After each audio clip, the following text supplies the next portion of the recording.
My attention was drawn over the weekend to a report about the finances of the monarchy that was published by the House of Commons Library last month. Even the most ardent lickspittle royalists ought to wince at the scale of the handouts the royals receive, not to mention the tax-free income they obtain from the royal estates. How does the Chancellor, Rachel Reeves, justify maintaining a formula that'll increase the sovereign grant by 53% next year, equating to an annual increase of £45 million, particularly when she's simultaneously axing the winter fuel allowance for pensioners and retaining the two-child benefit cap? As well as his annual state handout, the King also pocketed a further £29.6 million last year from the Duchy of Lancaster. On top of that, he receives unearned income from his private investment portfolio and several royal estates, such as Sandringham, where he owns more than 300 residential properties. And King Charles isn't the only royal who's coining it. It's been estimated that Prince William's personal income is 6 times higher than all the European elected heads of state put together. And that's on top of his multi-million-pound state handout. The NHS will pay the King's Duchy £11 million to rent a warehouse for ambulances. For example, the Army will pay the Royals to train on Dartmoor.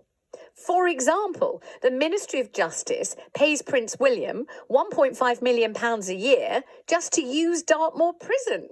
The King's Duchy charges the Dorset Fire Authority £612,000 to lease its land to put up a new fire station. You may be Liverpudlian if you're listening in Liverpool. Do you use the Jerry Marsden ferry pier there? If you do, then the King's Duchy has charged you and other users £130,000 so far, and has even inserted a clause into the lease stating it can charge more if the ferry ever makes a profit. This, lovely listener, you will gather, is the very tip of the iceberg. They are a business. They're there to try and make a profit. They don't do it, just for love. Charles and William's private estates both claim they are not funded by the taxpayer. But the prison is just one example of many where they are making an income from the taxpayer. Just down the road, we found the state school in Princetown is paying thousands of pounds in rent every year.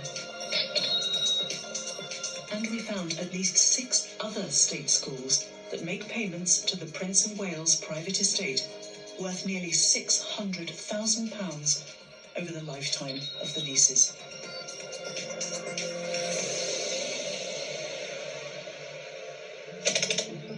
Elsewhere on Dartmoor, as Prince of Wales, Charles granted a licence for army training on his land. When the Duchy of Cornwall let the cameras in 2 years ago, an official let slip the deal with the Ministry of Defence was a lucrative one. You know, there is a picture beyond this, beyond the heated palaces. And, posh people in general tend to live in houses that are left empty and heated, even though Christmas trees put up that nobody sees. This is a wider picture of the inequality in this country. Yeah, I wish I had some words of salve, but I don't, Anthony. I don't. I'm as mystified as you as to why so many Brits are prepared to put up with this. I find it just an absolute affront to people like yourself, people that are in need, that we have someone living a fairy tale king existence. It's like something out of a Disney movie. This is so obviously egregious that you almost can't go there. This is an inequality so baked into our society that you can't quite imagine anything ever being different. Do you see what I mean? It's as if you're being presented with something so utterly hideous. Institutions that we support by paying tax and making donations.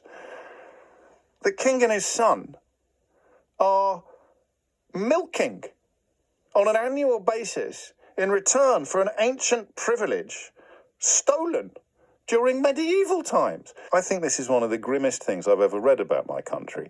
In the context of no laws being broken, something that's happening in plain sight all of the time, I can't quite believe that I'm reading about these sums of money being trousered for essentially just owning stuff. They are absolutely taking the mickey.